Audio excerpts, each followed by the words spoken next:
This is Obsidian ASMR. Don't forget to like, subscribe, and hit the notification bell for future videos.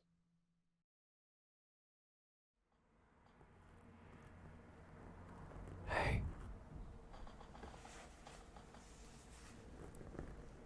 And welcome back to another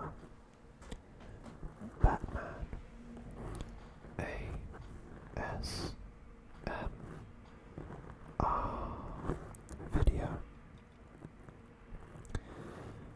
And today we are going to be talking about one of the more eclectic villains in the Batman Rogues gallery. And it is another request from you. But can you guess which one it is?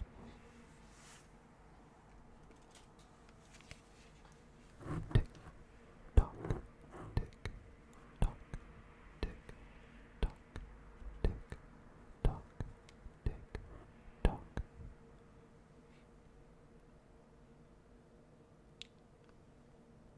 Well, the correct answer is Killer Croc. Right here. Although you probably got that from the thumbnail and the title of the video. And this was a request by Harry P. Robert 6571. So, more than happy to do so, Harry. And I'll tell you everything I know about Killer Croc. Or should I say, Waylon Jones. To get into it, he was created by Jerry Conway, Don Newton, and Gene Colan, and it made his debut in Detective Comics 523 in February 1983. So a relative new creation in the realm of Batman, a newcomer to the scene. Killer Croc is often depicted as a former sideshow wrestler who suffers from a rare genetic condition that gives him his reptilian appearance and superhuman strength. Due to these physical deformities, he's driven insane and views himself very much as an outsider. And that in turn leads him to the wrong side of the tracks and a bit of a life of crime. It's also true to say that as his genetic condition progresses, he tends to adopt more and more animalistic tendencies.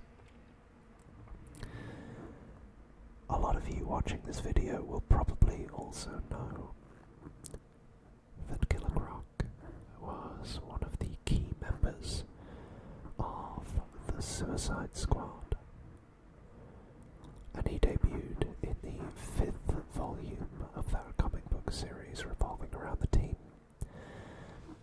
And whilst it may not have been depicted in the 2016 James Gunn film, sorry, no, that wasn't the James Gunn film, it was the David Ayer cut, release the Ayer cut. Got the two mixed up. In the comics, he's actually a romantic interest of Enchantress. So, speaking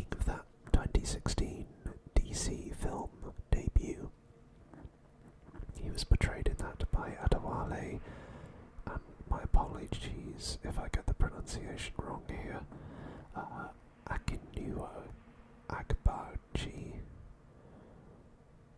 Akinuo Ye Agbaji. I'm sorry, I've probably really done that name a disservice. But I think Adewale did a great job at portraying Killer Croc in that film. I thought he was very, very good. It's also true to say that another version of the character appeared in the third season of the Arrowverse series Batwoman, and that series was met with mixed reviews, I think it's fair to say, but if you enjoyed it, fantastic.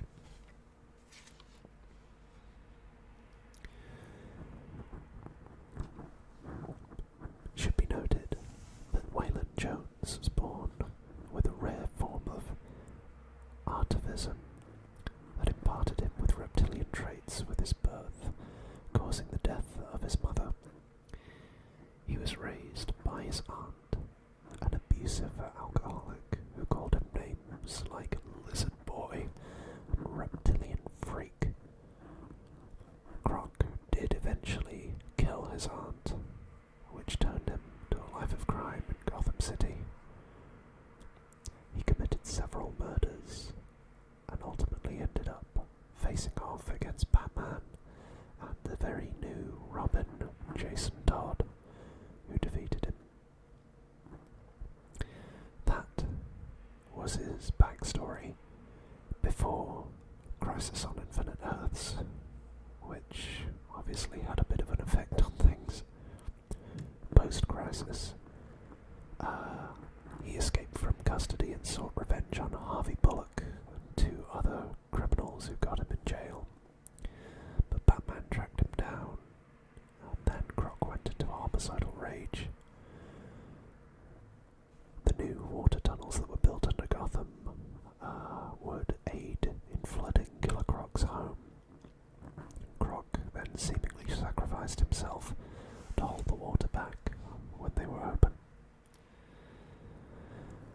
I think it should also be noted that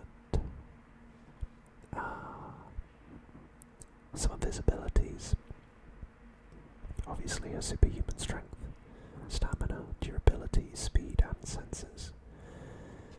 As you can see here, he's got very hardened fangs, claws and scales covering all of his body.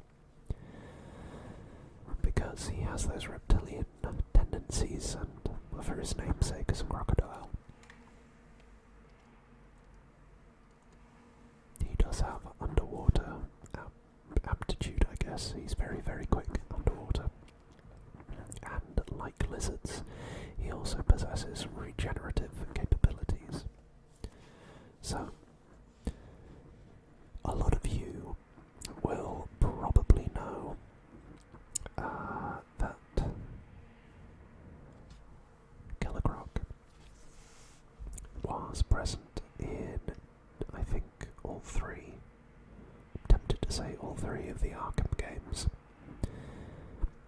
He was part of the infamous sewer tunnels in Arkham Asylum, which is the one I remember the most, where you have to go underground and effectively you get chased along the sewers by Killer Croc, and you have to jump from pieces of wooden debris in the middle of the sewer at speed in order to reach your destination. I forget what exactly you're going down there for. I think it's, I want to take a guess and say it's a serum or an antidote to the Joker toxin.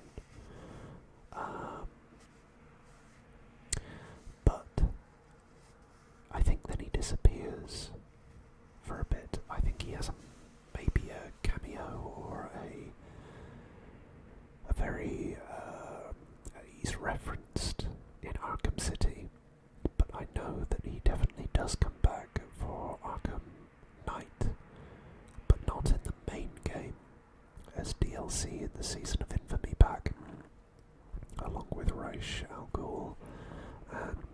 accessories.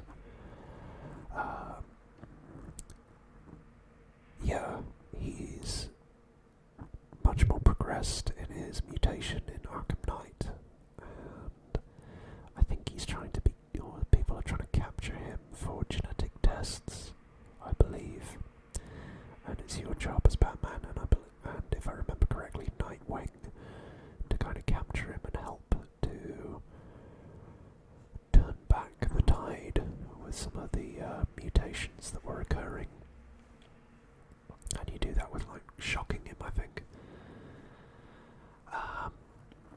But in recent DC, and obviously these are DC Rebirth, which is about 10 years old now,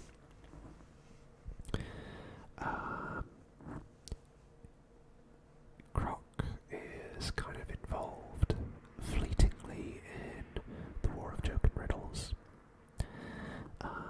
just kind of in the background, but more importantly,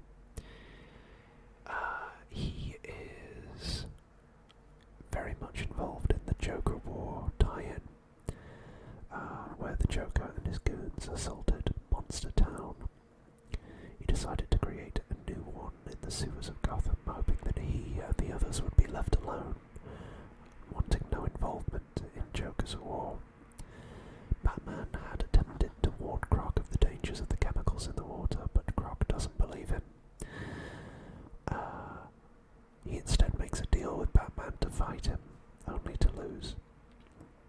And although Croc and his gang are later taken to jail, he promises them the best of care, including a reversal of their conditions if a cure can be found. And that's where the kind of tragedy of Killer Croc is embodied, or shown, I guess. What I'm trying to say is he embodies that kind of animalistic tendency that, you know, we all have within us. That kind of aggression and anger and that kind of stuff.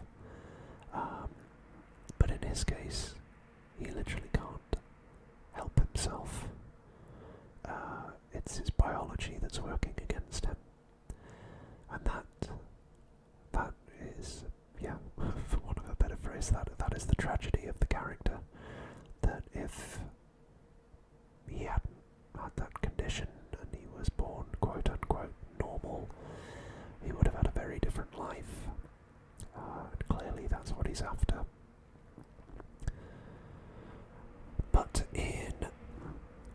that was just DC Rebirth. In other recent versions like Infinite Frontier, he's brought together with Firefly, Knockout and Cheshire by Clayface as potential allies, hoping to seek a second chance at defeating Ally Town. He also has a run-in with the Red Hood, who's trying to track down Bane. But Croc has a pop at him for ruining his operation, costing him millions of dollars.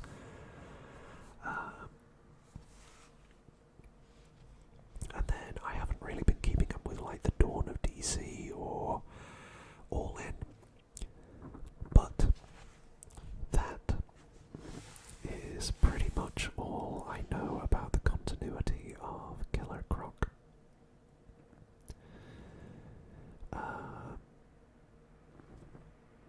There have been some other versions of the character. So there is an original version in Batman the Animated Series, which isn't Wayland, but instead a guy called Morgan, who is similar but kind of different. And there's also like an android version of him as well. The key difference really is Croc usually has kind of green scales and kind of lizard-like features, whereas in the animated series, the original animated series, he has kind of lumpy grey skin, which was revised for the new Batman Adventures, where he looks more traditional in his reptilian features.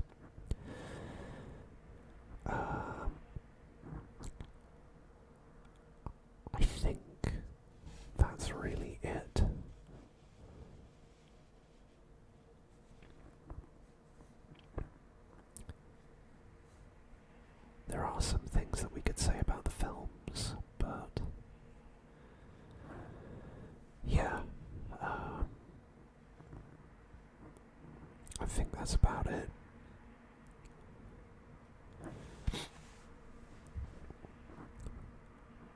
He's a relatively young character, and he doesn't, I don't think he's one of the more prominent of, Batman's rogues gallery here. You got Two-Face, Clayface, the Riddler, Killer Croc.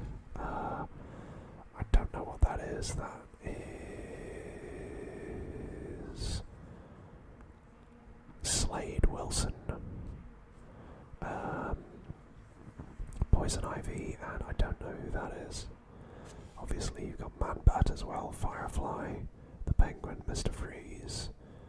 I think that's the puppet guy, Solomon Grundy, born on a Monday.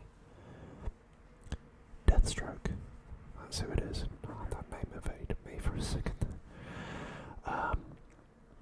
He's one of those, I would call him a secondary villain. He's there, but he rarely gets his own stories these days, and he's kind of more of an anti-hero rather than a villain. But frankly, quite a lot of these characters now are becoming more anti-heroes rather than villains per se. Like, I know I'm wandering off a bit, but Mr. Freeze has become very much kind of like an anti-hero with his origin story. The Penguin, there's that kind of tragedy and similar kind of rejection to Killer Croc. You could say the same for Clayface. Poison Ivy's basically like an eco-terrorist if you whittle it down. So yeah, he's there, but I think it takes a very special kind of story for Killer Croc to shine. And I hope that he gets more of them, because I do enjoy those stories when he's involved. So, that is it. That is all I know about Killer Croc. Did I miss anything? Let me know in the comments below. But otherwise, I hope you're all softly dreaming. And if you're not, remember to give this a thumbs up. And comment what you want to see down below. And I read them. And we'll do it next. And finally, if you would be so kind, smash that subscribe button and help videos like this reach more people out there in cyberspace. It would be really, really appreciated. All that's left for me to say is, as always, take care of yourself